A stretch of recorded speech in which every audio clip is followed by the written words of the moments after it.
So this is going to be a spoiler review of Power Rangers because it's Power Rangers, and I don't see a reason to have a spoiler-free review and then go back and do a non-spoiler review. Well, a spoiler review because it's Power Rangers. The only main twist that they really had, there were three. Zordon and Rita used to be Rangers like 65 million years ago. The history of the Zeo crystal and why the Ranger crystals, the Ranger coins are on Earth, and Billy's autistic and Trini's gay. Every time I want to say that, I want to get those two things reversed. Like Billy's gay and Trini's autistic, but no, it's the other way around. So those are like, I think that was like the big controversy of the movies. Like, oh, Billy's autistic and Trini's gay, and it's like, it's not even a controversy because it doesn't even really come up that much in the movie, if at all. Like Trini she's not like all googly eyes drooling over Kimberly, and Billy isn't stumbling over his words every 3 minutes. He's hyperactive, yeah. He had a little bit of ADHD, yeah. But the two things that people are trying to make a controversy, I guess, aren't really that controversial because it plays a part into their character and how the story progressed. So going into like it's Power Rangers. Is there really a plot? 5 teenagers get powers and fight monsters. It's really that simple. Except since this is a movie that's setting up a new franchise, this is literally the first movie. This is the Iron Man of the Power Rangers movies. Like, this is the origin story of how they got their powers and things like that, setting up their background and their unique flaws and differences and how they got to overcome those things to become a team. And it's not that complicated. The jokes were funny. There was a lot of bitch slapping going on in this movie, which I highly enjoyed. There was a lot of references to past Power Ranger seasons. If you heard, it was like they were like the Krispy Kreme. Yeah, the Krispy Kreme is off Mariner Bay, and oh my gosh! And I want to say this the town for Mariner Bay is Lightspeed Rescue, and the other town was either Ninja Storm, or I want to say Ninja Storm. I can't remember the place that he said, so I only seen the movie once. But it was Mariner Bay, that's Lightspeed, and it was something within that Disney series. I want to say Ninjas, what's the name of that show? I just said it. Ninja Storm. I want to say Ninja Storm, but that was a reference. The Zeo Crystal, which actually does kind of tie into the main story of Power Rangers, because the Zeo Crystal is a part, well, in the movie, is a part, like, the Zeo Crystal is the life energy of the Earth, and each planet that has life has a Zeo Crystal, if I understood that right. So if Rita can get her hands on one, she would have the power to create and destroy planets.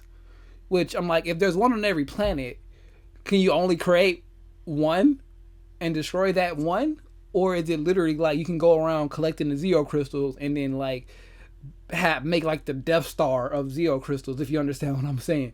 So in the regular Power Rangers, I can't remember how it tied Mighty Morphin into Zeo, but they did get, was it the command center was hiding the Zeo crystal, or the Zeo crystal was there and they were just drawing extra power from it, or it was something along those lines. I cannot remember, but at the end of the Mighty Morphin series, when they were switching over to Zeo when the suit changed,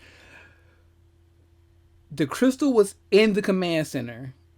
This time, the Zeo crystal is a part of the Earth and this whole, the morphing grid, which the morphing grid seems to have more powers this time as well. Well, it's a little bit more, it has the same powers that it did in the show, but it's more fleshed out and simplified, where everything Power Rangers draws its energy from the morphing grid. So what I thought was going to happen, spoiler scene in the movie, is when, I'm not going to say, a certain Ranger dies and Zordon, they take the body back to the command center And Zordon was like, well, ain't nothing I can do to help y'all. You were reckless. Y'all should have listened. Y'all should have trained. Y'all should have been a team.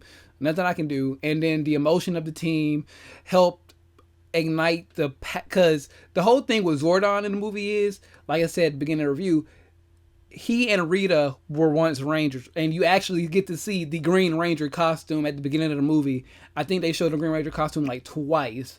So she technically is the Green Ranger, and the green suit that she has is actually the green suit, but she's not at 100% full power, so she doesn't get the helmet and things like that. So, she was corrupted by, I guess, evil, trying to get more power and things like that. So she went to seek the Zeo crystals, and she wanted all the coins to herself. And in that, she had Goldar and some other monsters, and they pretty much came to Earth 65 million years ago. And they explain why the suits and the Zords are based around dinosaurs, because the power of the morphing grid and the Rangers take the shape of the strongest, or how do they say? The strongest or the most dominant thing at that time, which was the dinosaurs, so that made sense. So I guess when we start doing more seasons, the Zords are going to start like how we went from the Dinosaurs to the Thunderzords to the Ninja Zords to the Zeozords and on. We're just going to see a it's more explained in the movies, in the movie universe, that when we see different types of Zords from different eras, we can understand where that design came from, if that makes any sense. So, like, if we ever get to a Turbo Power Rangers reboot movie, we will understand why the Zords and their powers are drawn off cars, is because in wherever that timeline is in these movies and the power originated, cars will be like the most prominent thing and, useful thing at the time. So that's why we will have car Zords instead of like dinosaurs or animals and things like that, which I thought was cool. But I just skipped the whole purpose of what I was saying to say that once Zordon was the last Ranger standing, he went to collect all the power coins from other Rangers when Rita was destroying the Earth, and he covered his body and he told Alpha to launch the meteors. So by the time Rita was about to kill Zordon and take the power crystals, I keep saying the power crystals, the power coins, and taking the Zeo crystal, the meteors came and destroyed the dinosaurs. So we can blame Alpha 5 and Zordon for the extinction of the dinosaurs in the Power Rangers universe. So Alpha at some point in time took his essence or his spirit or his body, took it to the spaceship, and that's why Zordon, his spirit and soul is in the matrix of the ship. That's why he moves around the wall. So at that point, when the Rangers are mourning over their dead friend, literally sitting there dead, laying there dead, the power of their emotions activate the morphing grid, and Zordon can get his body back. So that's what his purpose was, of trying to get the Rangers to morph so they can unlock the morphing grid so he can come back and take the Red Ranger mantle and then kill Rita. But he uses the opportunity to get his body back to revive the dead Ranger, and that's how they get their power. So that's when you're going to start seeing people like, oh, the first and second act, it was good, but it wasn't that much action. We do get the training scenes and things like that, but they're not in the suits. We get a glimpse of the suits when of the blue suit when Zach and Jason start arguing with each other and start fighting. And I guess like the emotions of Billy, like, I don't want to see my friends fighting, yada yada yada, we should be loving each other and trying to stick together. He activated the powers of the blue suit, and that was the only time before the third act that we saw the suits, other than watching Brian Cranston, Zordon, crawl through the mud at the beginning of the movie, and then they'll show like little flashes of the Power Rangers on like, which would be like the viewing globe, the little center thing where they have to stand on and morph. And then once they revive the dead Ranger, they, stand on the thing, they morph, and then we go into the third act. Was really action packed almost the whole way through. Once we get there, they actually morph. We get a small little putty fight. So that putty fight that you see in the trailers and on the commercials and stuff, that's like literally one of the only fights that we see with the Rangers in that soup. And then they immediately, because she's bringing back Goldar, and we'll get to Rita in a second. I don't want to stop what I'm saying, but while Rita, she doesn't just like make Goldar and he's like a little regular sized monster, then they have to fight him, then he grows. Oh no, he goes straight, big. And she actually does some of the lines like make my monster grow. There was a guy, when Alpha, he was like, I, some guy in there went, woo! I was like, that was about to be me, but you got there first. And then, like, they say a lot of classic lines, the Morphin Time. You even hear the soundtrack from when they call the Zords from the 1995 movie, 96 movie. They play that. It's not like remastered or anything like that. The only thing I didn't really like about the movie was some of the songs did date the movie to like the 2000s time period, because if they had more original songs, like some of the songs fit for the time, but if they had those same type, like the Kanye West Power song, that dates this movie right there. So if they would have had some kind of generic, like Ron Wiseman, the person who originally did the music for Power Rangers, to come back, or get somebody who can do some music in that tone, like during the training when they were like in the pit, they could have play like some 541 remix or We Need a Hero or something. Like there's a scene where Jason goes to save his dad. It could have been a little bit more dramatic. It could have been like a 3-minute scene of like, just for the music wise, of like Jason going to save his dad, and then they play We Need a Hero.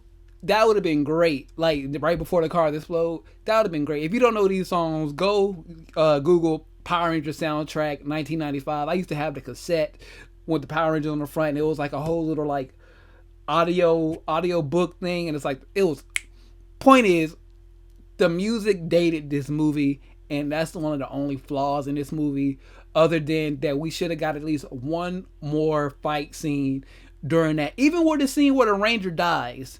Like that could have been more anticlimactic if it was an actual fight scene. Like they're struggling to get the powers, they're struggling to morph a little bit, and then in the face of Rita Repulsa, they finally get some of the courage to morph for a second, but it doesn't work out, and then in their failure, one of the Rangers die.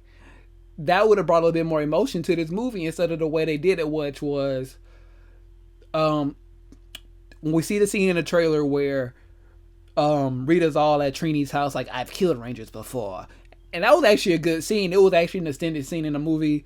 And it was just like, this is crazy, because Trini in the scene actually tried to fight back a little bit, but she was overpowered. And she was pretty much like, Rita was like, tell me where the crystal is and I'll let you live, but everybody else must die. And this is going to happen at noon tomorrow, so you have until then to tell me where the crystal is. So she goes, they meet up again. They have like their little, like, we can't do this, we can't be her moment, and they pretty much fall for Rita's trap. And Rita, let's talk about Rita for a second. Rita got a body count in this movie. Rita has a good body count. She jumps on somebody, and she like Mortal Kombat, when Scorpion goes down into the flames of hell, and then he like pops you in the face. Like, yeah, she does that shit. She rips people's like head off. If you got gold teeth in your mouth, you might want to take them out when Rita's around, because she will yank your head off and just take the gold out your mouth to help build her staff and build Goldar and things like that. She killed like a cop, some random people in a jewelry store, so a construction worker, some fishermen, a ranger. Rita had a good body count. If there's one thing about this movie, she was a little silly and did seem out of place sometimes in the movie, but as far as a villain in a movie over the past couple of years, she's probably right there under Loki. Because who we had? We had the guy from, what's his name? The guy from Guardians of the Galaxy. He wasn't a good villain. Roman the Crusher, Roman the Conqueror, or whatever. Any of the Iron Man villains. Ultron, he was a good villain, but okay, if I had to like rank superhero villains in order of effectiveness, it'll be Rita, because she almost, well, no, Rita still be number 3. Then you got Loki. Then you got Ultron. Those are the top 3 movie villains of the current like superhero movies that are out right now. Cause she was there. She wasn't in her moon base. They teased that at the end. She got bitch smacked into space, and literally, and she's seen her frozen in space. But she didn't have the staff in her hand. Ooh. So the green power coin is out there somewhere. And they do have an after credits thing. And one more thing that pissed me off about this movie. This is like my biggest gripe. Like everything I said was small details, like the music and things like that. Why the fuck would you even have Amy Jo Johnson and Jason David Frank, aka the original Kimberly and Tommy, just come up at the end of the movie? That pissed me off, because the whole time I was looking at Jason's dad. It's like, is that Austin St. John? That's not Austin St. John, but he looks just like Austin St. John does now. So why do you just get Austin St. John to play Jason's dad? And that would have been like a cool little Easter egg. Like in the Flash show, you got the old Flash from like the 80s TV show who played Barry's dad, who was the new Flash, and he's still the Flash because of an alternate timeline. Was it that hard to like, I wouldn't even had them in the movie. I would have saved them for the second movie. Like I just said, Tommy Oliver or Jason David Frank could have been Tommy Oliver's dad, because that was the mid-credit scene. The tension, Tommy's supposed to be there, but he's not. And then we get the scene where we're going through the hallway, we think we're about to see Tommy, and then the locker explodes. You're like, Cranston, yep, that was probably my fault. I did that. So other than that, it was just like, even if you didn't want to be like too stereotypical with it, like have Amy Jo Johnson be Kimberly's mom. She could have been Trini's mom. Trini's mom made an appearance, so why couldn't Amy Jo Johnson be Trini's mom? It's just that small little thing. So it's one of them things like, what if they wanted to do a cameo in the next movie? What are they going to do? Because you've already established that they were normal town folks in this movie. You see what I'm saying? It's like 10 years from now, they reboot the Marvel series and they put Robert Downey Jr. in the movie as a cameo and don't really do anything with them. Like, they just turn, like, he just comes up in a coffee shop, sips some tea, like, hey, you look familiar, or, I might want to be careful or something like that. Just throws a one-liner out there. That'd be fine. But if he just shows up in the movie sipping some tea, like, oh, hi, I'm just here. What's the point of the cameo? I'm sorry. I feel like how big Jason David Frank is in the Ranger community, he could have did a little bit more in the movie. Even if like a small scene, he could have been Jason's dad. He could have been somebody's dad. He could even been the principal or the teacher at the detention. Like, he could have sat there, and that would have been really cool if that post-credit scene was Jason David Frank as like the teacher in the movie who was like, have to call out Tommy Oliver, whereas Tommy Oliver, and then it cuts to like the green jacket like it did. That would have been a fun little Easter egg right there. Like, you have the old Green Ranger like trying to figure out what a new Green Ranger is. You see what I'm saying? Other than that, Rita was fun in this movie. She got a body count, so I appreciate that. They killed the Ranger off, even though they came back, so I appreciate that. The Zord, I'm still iffy on the Zord, but the Zord scenes were fun. So that was fine. Overall, this is just a good movie. It's just like a nice little popcorn movie. So if you were skeptical about seeing this movie, go see it matinee, see it in theaters. If you can see it in IMAX 3D, I saw it regular. Go see it in there. You spend your money, and you let me know if I need to go see it in IMAX 3D. And I'll probably do that. Do I want to see this movie again? Yes, just to catch more of the Easter eggs. I know they made the boy reference at the end of the movie with like, if you didn't know, in the Japanese version, the Yellow Ranger was a boy. So they're in Trini's room. She has two little brothers in there. And yeah, I'm just spoiling this whole movie. Fuck it. And they're drawing the Power Rangers on the wall while she's trying to refix the wall that got messed up in her little tuffle with Rita. And they're like, I want to be the Red Ranger. I want to be the Black Ranger. And it was like, she was like, nobody wants to be the Yellow Ranger. She's like, yeah, I'll be the Yellow Ranger. He's probably cool. And it's like, oh, who says he's a boy? Ah, get it. Because the Yellow Ranger's name in the show in Japan was Boy. He was a boy. And they thought it was a boy. So it's like 7 degrees of separation there or something like that. Anyways, I'm gonna stop talking now. If you've seen this movie, please comment down below what you thought about it.